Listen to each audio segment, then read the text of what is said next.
So what I thought we'd do is ask each of the panelists to introduce themselves and their business, and then really just give us a couple of sort of top-line themes and messages around what how their reflections on Ofcom's strategy as Dave has outlined it, and also specifically what they'd like Ofcom to be doing, maybe leaning in more, or what are the things that Ofcom could be doing to give greater, if you like, assurance to our business models in the altnet sector.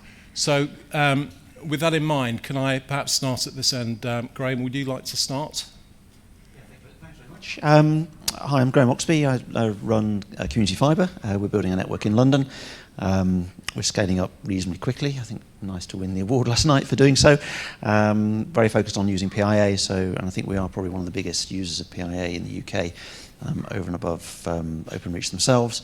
I think from our perspective, we've been very pleased that there's been a broad regulatory framework, both from Ofcom and support from government for the build-out of alternative networks. I think we've naturally benefited from that. Most people have in this room. I think that's very positive, and we still see continued support with things like one-touch switching, which, whilst it's fundamentally a consumer-orientated initiative, will inevitably mean that there's more opportunity for the likes of ourselves to connect customers from the big incumbents who are very, very good at keeping customers when they've announced they want to leave them. So I think that's a very, very positive move, and we're very supportive of that.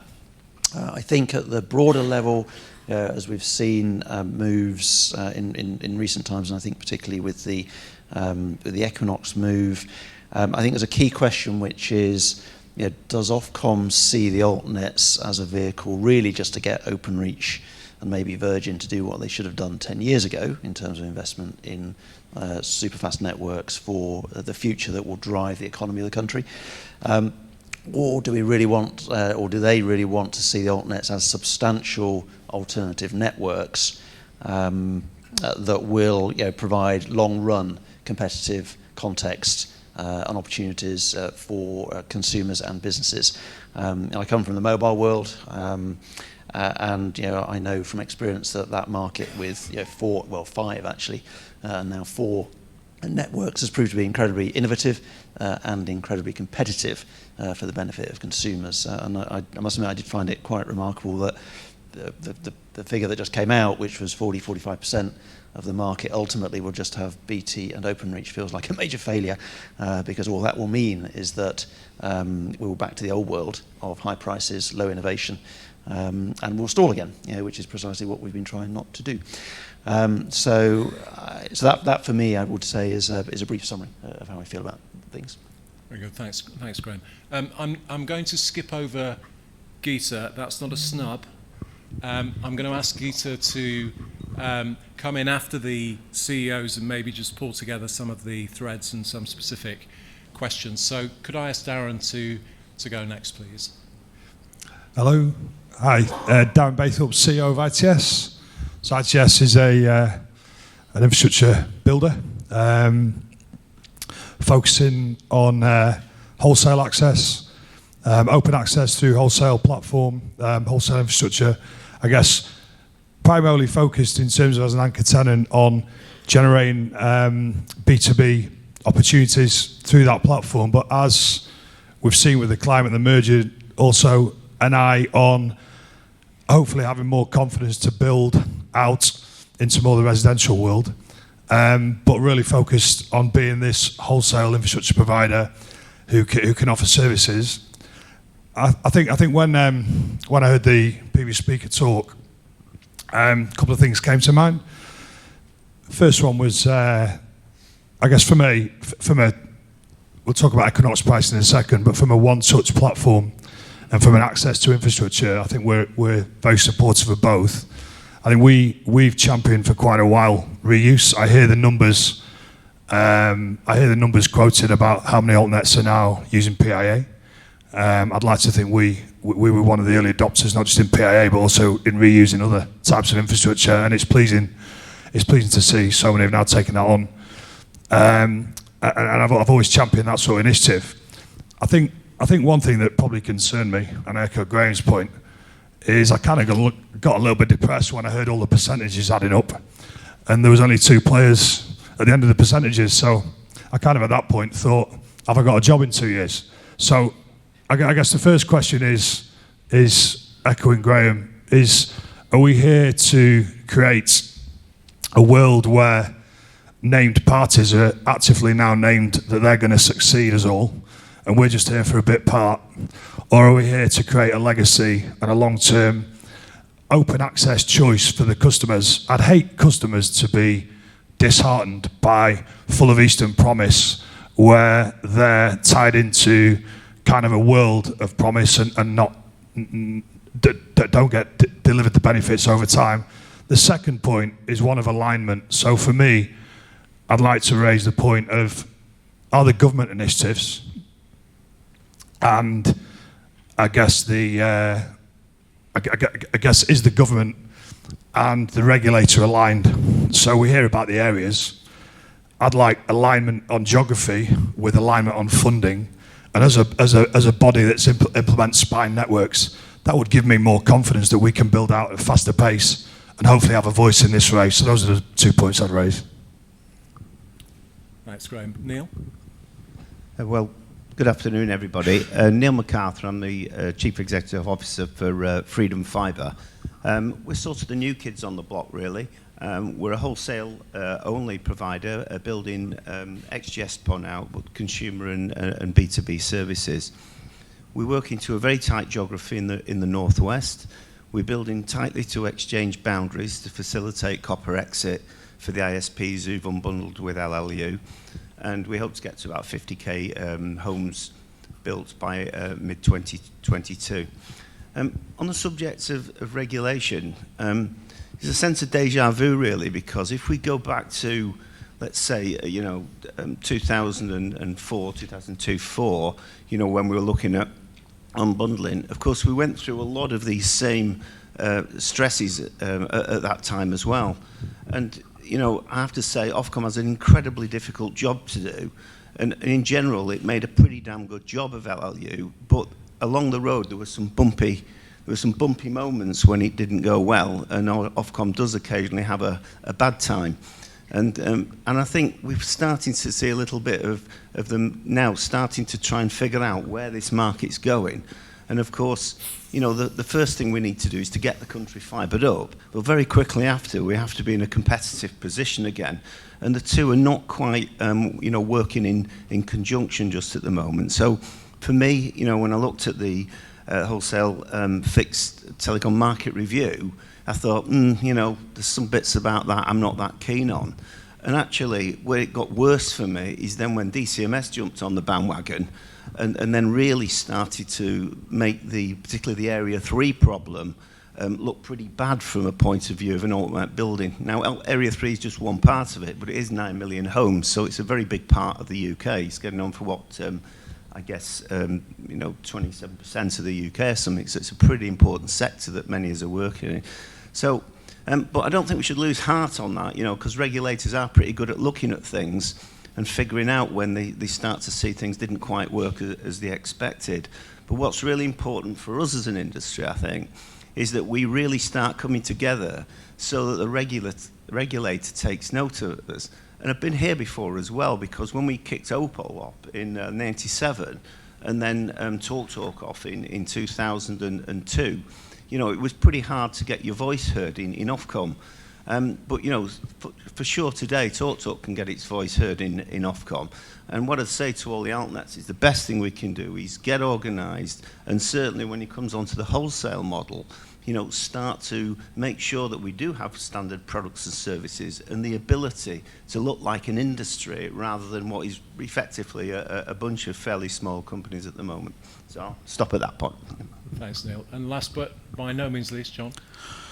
John Irvine from White Fibre, a fibre build exclusively on the Isle of Wight, around halfway through a 40,000 home rollout. All I've ever asked around competition and regulation is for a level playing field. I've never applied for state subsidy, although I am applying for some vouchers as we speak, and not participating in project gigabit procurements. because I've got a commercial business case to roll out to the bulk of the Isle of Wight without state intervention. However, by virtue of Ofcom Area 123 definitions, huge swathes of the Isle of Wight are now white still, even after public open market review, and we'll see the result of the public review shortly. So in my head, in asking for that level playing field, I see an unconscious bias in Ofcom. Everything Ofcom does, all its maps are published based on BT Openreach exchange areas. And the only logic to that is BT Openreach's network designs, no one else's.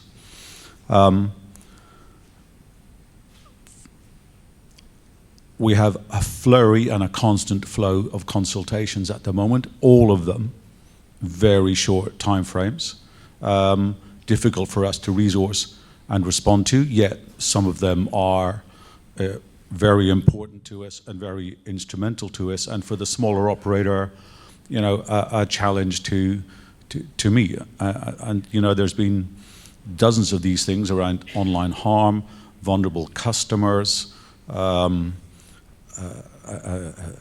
number management, number changes, and the list goes on. So a level playing field is, I think, a right that we should be afforded, and I don't feel that we have that as I speak.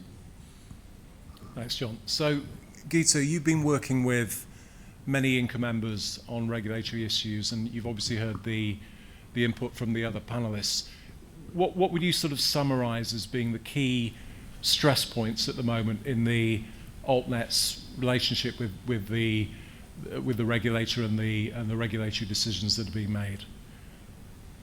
I think what I'd say is, I think echoing what we just heard now, but also in the conversations I have kind of on a daily basis with the AltNets, is a real nervousness that there is a bias, whether unconscious or not, within Ofcom to kind of safeguard the national champion of Openreach BT, where the design of regulation, which understandably has to focus on Openreach BT because they are the regulated party, but the outcomes that are sought make presumptions of the continuity of that national champion. And for example, in Area 3, which is a stress point for a lot of people, both up here and otherwise, they are worried that the Ofcom approach is that BT will be everywhere, and we're looking at where there will be anybody incremental to BT or Openreach, not let's try to get people to compete, to build as quickly as they can, as well as they can, to get this fibre out to customers. And if that ends up in a patchwork, which then may subsequently become consolidated or merged or whatever, that is still something that would deliver connectivity to consumers more quickly than the presumption that it's BT everywhere and then maybe some patchy overlay somewhere. That to me is probably the single biggest concern that I get when I speak to AltNets. They're really concerned that there is this presumption that any regulatory outcome must be based on the continuity of BT ubiquity in a fibre world, which exists in a copper world today, and maybe not a willingness to embrace a world where you might actually have areas where BT decides not to deploy because there is already good fibre infrastructure in place. Thanks, Geeta. So I'm going to ask Dave to maybe just pick up and respond to some of the points that have been raised. Would you mind if I just kind of add my 2 pence? So I think a couple of things that struck me in your comments, Dave. One is, I think I heard you say that, or maybe I interpreted something you said as perhaps surprised at the number of market entrants and the size of the of the entry into the market, both in terms of commitments and capital raised, etc. And you pointed out that there's some flexibility around your approach in terms of your geographic segmentation. Would there be a point where Ofcom, maybe this also links to Geeta's point, would there be a point in this process where Ofcom might actually reach different conclusions about the end point, and actually there's a much bigger role for altnets, particularly in Area 3 than you'd perhaps anticipated? And what would that mean in terms of any changes to your regulation? Sorry, that's a 5-part question. I apologise. I'll try and make the next one a little bit pithier. So my other question, Dave, really is, I think there's a lot of concern. I'm not sure it's really come up. I think people might be being quite polite on this panel, but I'm going to be less polite. I think there's some concern. We're not going to talk about Equinox today, but there is some concern about what might happen if we see further very aggressive pricing propositions, an Equinox 2 or an Equinox 3. What assurances can you give altnets and their investors around Ofcom's ability to intervene and to prevent something which, in your terms, tips over from competition on the merits to anti-competitive behaviour? Okay, let's try and pick things up. If I miss anything, then please jump back on me at the end. Let me start by addressing Graham and Darren's point about what do we want to achieve. Do we want just to, if you like, force BT and maybe Virgin into building networks and then everyone else can sort of go home? Or do we want permanent long-term competition? Well, I can sit here and categorically say that we want the latter. We do want to create permanent, ongoing competition. It's been the goal that we've been striving for, in fact all of the existence, even before Ofcom, going back to Oftel days. In terms of the numbers I put forwards, I sort of did say I didn't have the crystal ball, and I'm happy to be woefully wrong. But just if I just spell them out roughly what I said and what it actually does mean, and to some extent I'm trying to triangulate on data in front of me today. So I sort of said a possible future world could be that we would have areas with 3 or 4 players, and that could be 25 to 30% of the country. And then I said that we potentially could have a 2-player area, which could be 40-50% of the country, then a single player, and then state funded. Well, if you actually look at what that entails, that is quite a lot of build, because today we have one network in competition to BT, the Virgin network in 50% of the country. So what would this give us? Well, if we did have 30% with just 3 players, let's keep the math simple for a moment, that means that we have got competitive network build in 30% of the country incrementally to what we've got now. And if we then had, and I'll keep the numbers simple again here, but if we had 45% of the country with a 2-player market, that would mean that the area of the country where we've got more than one network would actually be 75%, because it would be the 30% plus the 45%. That's a further 25% increase in network build. So what that is saying that on those figures is that is over 50% of the country being incrementally built with new competing networks. So that's over 15 million properties is what we'd be looking at. And from the numbers that I called out earlier on, that's sort of, I'm trying to triangulate on where that is, but I would see that as a huge build. That would represent effectively rebuilding the entire cable networks again, but in fibre, from new players coming into the market over the next 5 or 6 years or so. I think that would be quite a good outcome. But if it was even more, I would be even happier. So, I'm just trying to guess on what it looks like. But that is what we want to get to. We are realistic about this. We don't think we're going to get 4 or 5 networks competing everywhere across the country. So I'm just trying to sort of be realistic what comes out of this. But I think that that would be a massive increase in competition and something that would actually be there in perpetuity, providing that competition, a competitive dynamic for years and years to come. So that is what we're aiming to do. It's fundamentally where we are.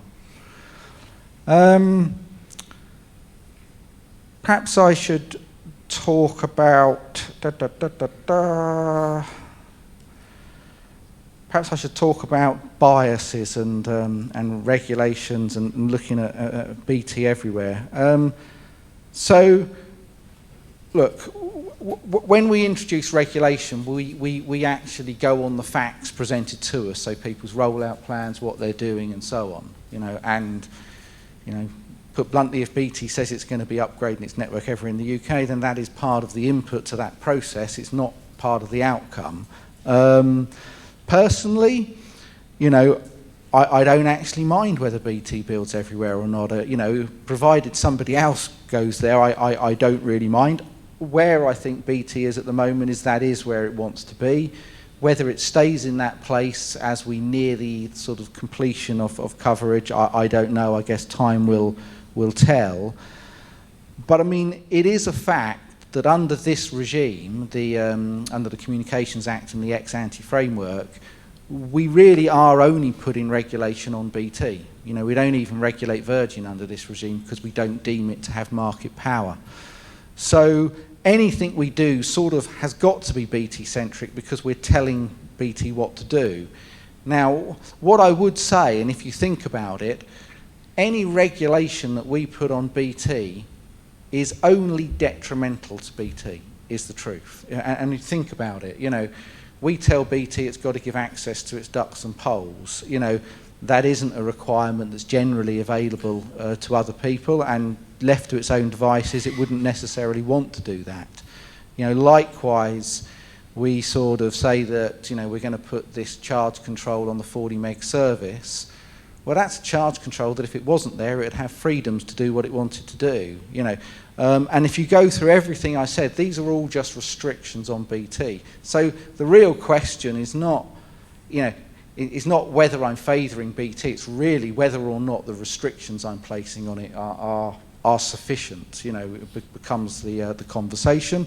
And there will always be probably a disagreement on that point if we're landing in any place that's reasonable. So sort of moving on to the boundaries and segmentation and area 3. So look, our regulations are not the end game. The way I view our regulations at this stage, and particularly the access or the wholesale fixed telecoms review that we've just put out, is this really is given the rules in which industry can play over the next few years to see where we come out. And where we come out, well, it might be somewhere entirely different or it might be somewhere similar. But we will have to adapt to whatever the outcomes are. And if we get more build, then great. Our areas are not fixed. And I said in the presentation that we even put the placeholder of Area 1 for areas that come competitive, but we don't actually have any yet. So this is a movable feast. The other thing that I did mention it was our 2-3 boundary. We are conscious that how we go about regulating now can have a sort of a feedback effect and actually burn in a result. And we've really tried to avoid that by actually introducing things, and I mentioned the commitment, but the important point about that is the regulation that we've put into Area 2 and Area 3 is near identical. There is both duct and pole access available, there is both the 40 meg service, there is both flexibility on the higher speed services. And again, if you think about this, what we're sort of saying is, look, in Area 2, we do expect there to be competing networks, and you get this package of measures. And in Area 3, you get this package of measures, and yeah, there probably will be some competition, or at least there will be some build by BT, and that's the commitment. So the conditions on that boundary faced to anyone looking in should look very, very similar, and that was that is intentional and through design. But now it's really, you know, let's get the rules in place and see where the market leads. In terms of what might happen next and can we prevent things, well, you know, we absolutely can prevent things. There is already checks and balances put in place on OpenReach. So again, this is more of that regulation which sort of puts checks and balances up front. So for a start, you know, there are some things, and I talked about geographically targeted overbuild, the sort of the whack-a-mole, just competing where there's competition to try and kill it. And it's something we absolutely don't want. And there are lots of routes through this, but actually we've put a, by default, ban on geographic pricing. So BT can't, or OpenReach can't introduce just local pricing.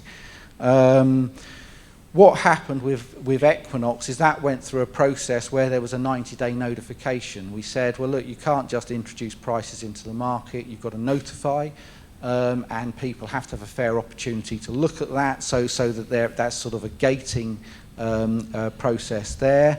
And should we come to the conclusion that we think that something is anti-competitive and is not just competition on the merits, then we will absolutely block it. That is where we will be.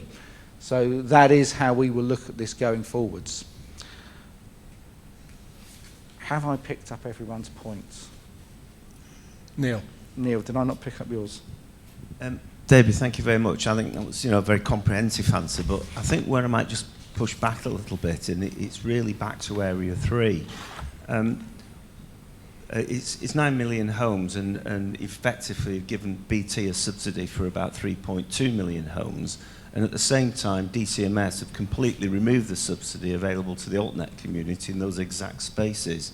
Now, if I was sat in BT, what I would do is then nip round and make sure that I sanitise as much of the Area 3 as I possibly can with 3.2 million. So the problem is the regulation, or the what you've done, it doesn't actually go far enough in that it doesn't dictate tight areas of geographic build. So if you look at where BT have announced its build, it's pick the low-hanging fruit.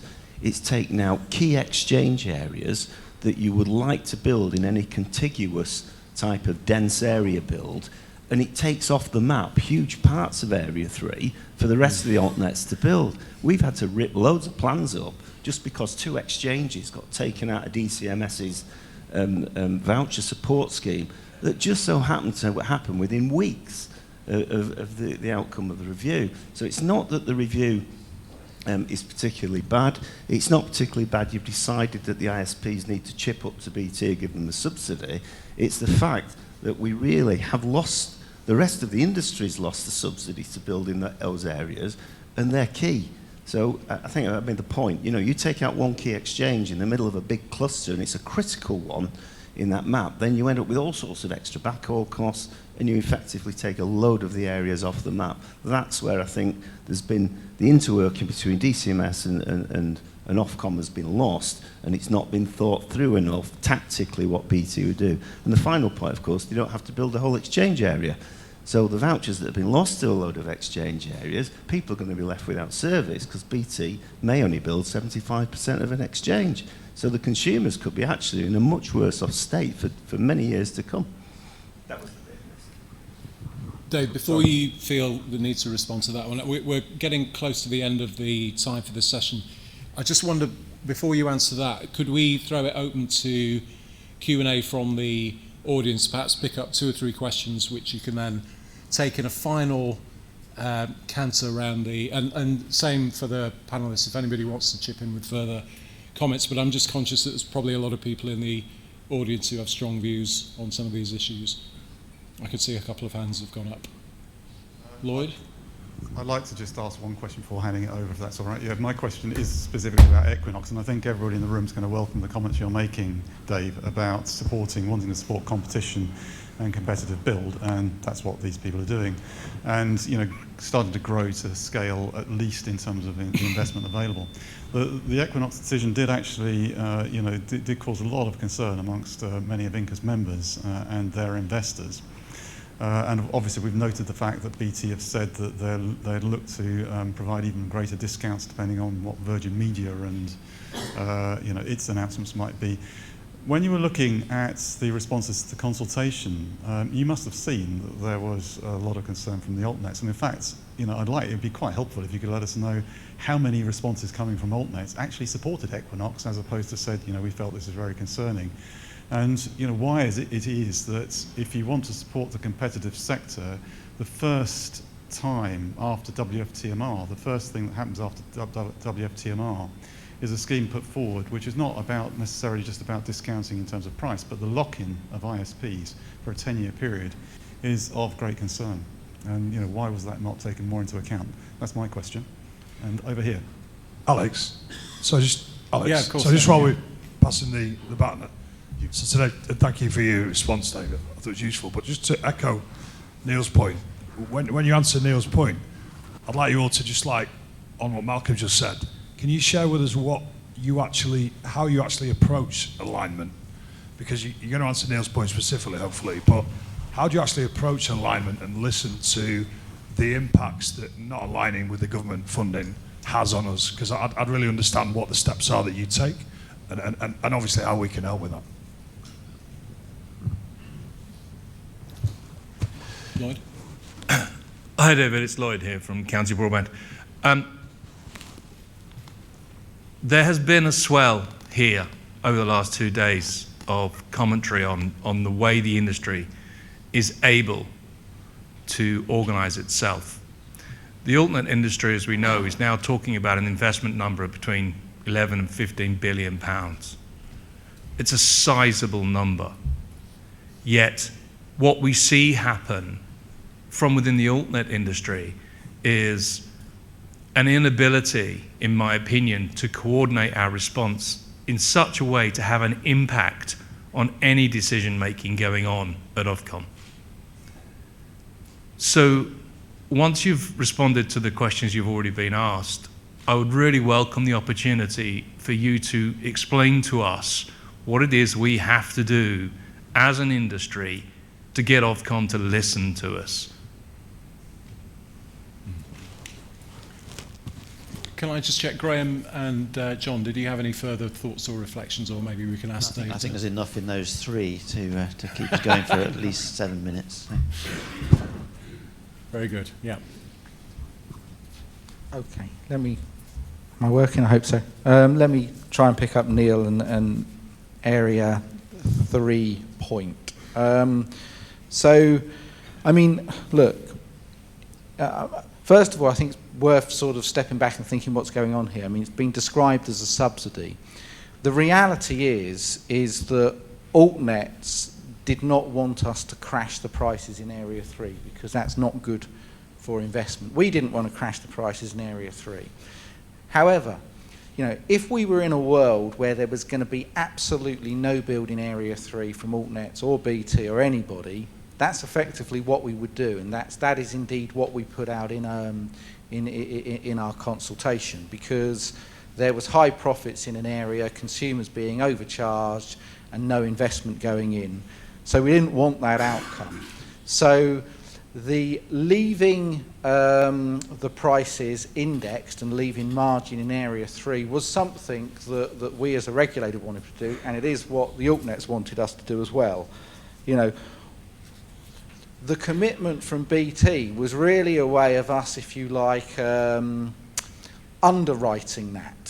So in the rest of the country, we felt that there was strong enough sort of competition dynamic that we would get the investment, and indeed BT would invest in those areas, and we saw plans that backed that up. We were less confident in this area, so we sort of said, well, if you give us a commitment, we will leave the prices up. That's good for everybody because that allows the investment. So that is sort of is really where we got to. Now, I sort of realise that what people would perhaps like is would like BT not to invest for somebody else to invest. But to some extent, that's not really sort of a likely outcome here. And indeed, as it's turned out, it's not an outcome at all. But So when I look at that boundary and I say, well, look, we're looking to get the same across the Area 2-3 boundary, I've sort of listed out the regulations that apply there and the indexation, and they are the same. Now, if an altnet was to invest in Area 2, they get a certain set of regulatory conditions and probably an expectation that they are going to be facing another competitor, and almost certainly BT. Area 3, you end up getting exactly the same conditions. You get exactly the same regulatory conditions and an expectation in some parts of Area 3, and with a 3.2 million commitment, it's about 1/3, so it's probably less of Area 3 as a percentage than Area 2, but you will face some competition as well. And that's why I say that I think that we try and level up the two areas so that the boundary is less important. So that's sort of where we got to. I sort of said perhaps it's academic and it doesn't matter, and to some extent it now doesn't, because with BT's revised rollout plans, it's actually has said that it's going to roll out much further, and particularly in Area 3, and I think it said that probably about an additional 3 million, so about 6 million or so in Area 3. Well, at the point that BT is commercially deploying deeper into Area 3 than it's committed to us to do, our commitment is actually now irrelevant. It's become redundant. And that really is the world that we are in. The other part of the question was really about alignment with government and regulation. I'm not quite sure how to answer that. I think your point is that the government has decided to use our market boundaries to help it inform where to target its subsidy. Is that the point? It's more about consistency. It's more about consistency. The boundaries of Area 1, 2 and 3 are very different to the funding boundaries of black, white, grey. Oh, okay. Okay, well look, okay. If that's the point, look, the boundaries are different. They have a different purpose. They are built under a different regime. Our boundaries are one which is based on a competition assessment that we've got to do under the framework that we operate in. They are not going to align with the government boundaries here. Ultimately, there is errors in these boundaries through things, well, not just unknown data, but through things like the precision of the geo units being used, because we're using minimum unit sizes of postcode sectors, which I mentioned earlier. So these will never map onto individual premises, which is where the government is ultimately going. But really, if you think about it, and when I laid out, how the world might pan out with several competitors, 2 competitors, single commercial build, and then government funding, ultimately the government is, and this is what it's trying to do, it's looking to ultimately find those areas where there is not going to be commercial build at all. That should be the only areas it intervenes in. They do have a challenge and a problem on their hands, in the same way that we do, trying to predict boundaries 5 years sort of into the future, in that they are trying to intervene in a market that has got probably some of the most sort of high build activity that we've seen in decades. Now they could sort of wait until the commercial build programs largely run out, and that will definitely start to reveal where those non-commercial areas really are. But they don't want to do that because they don't want to leave those consumers behind, which is fair enough.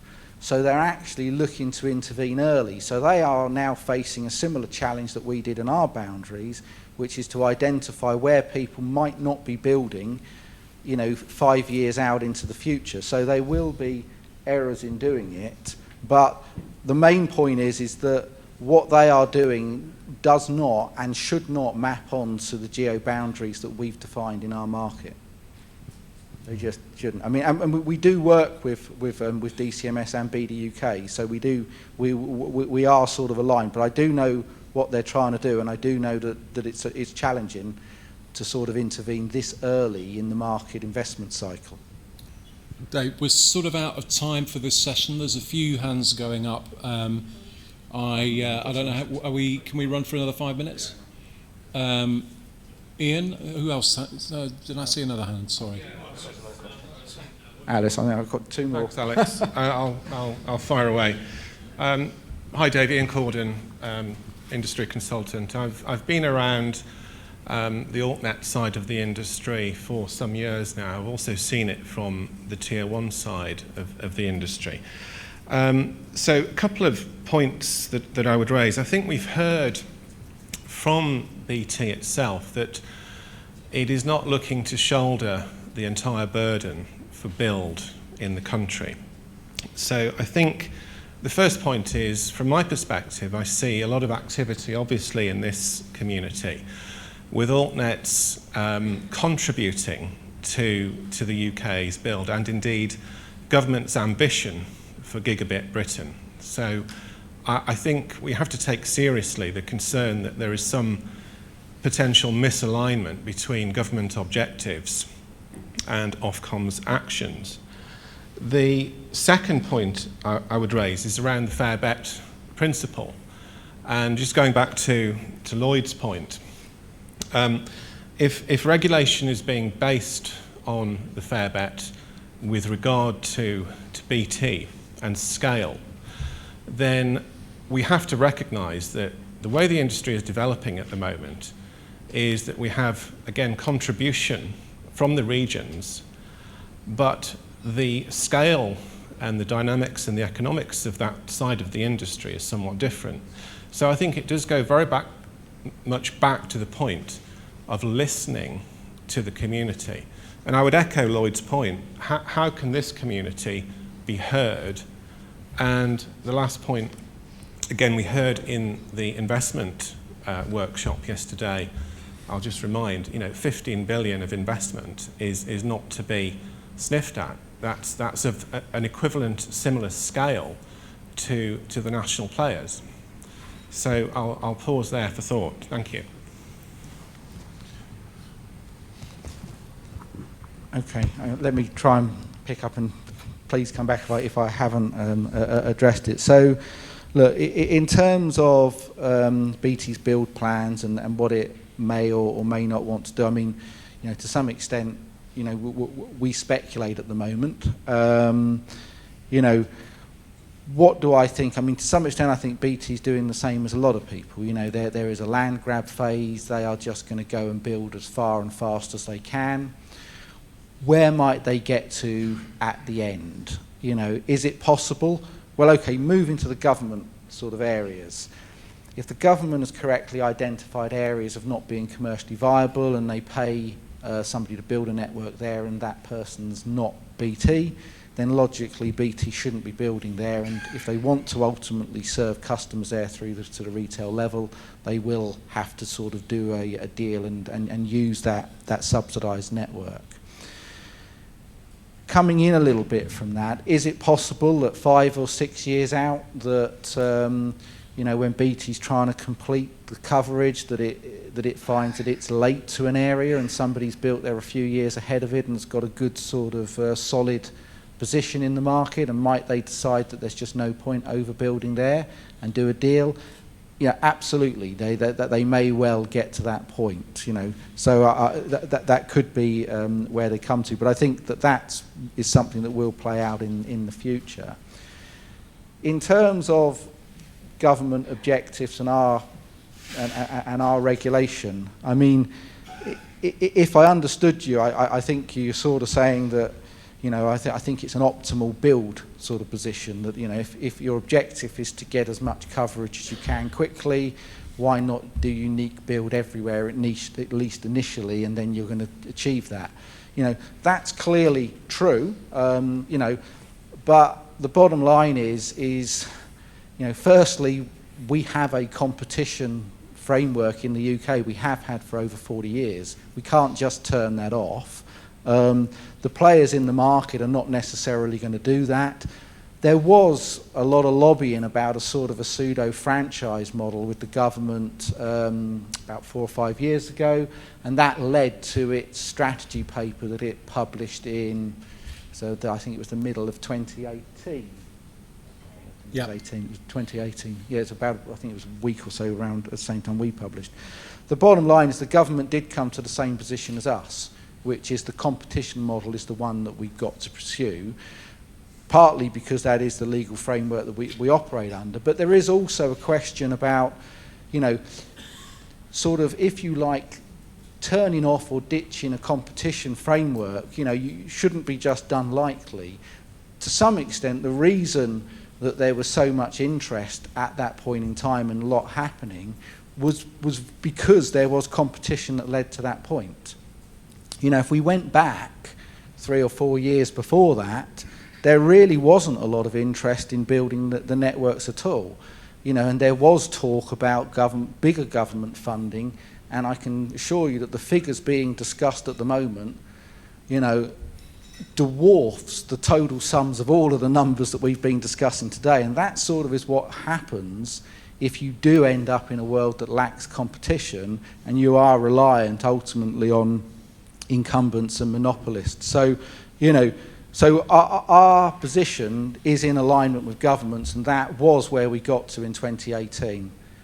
Sorry, can I just check?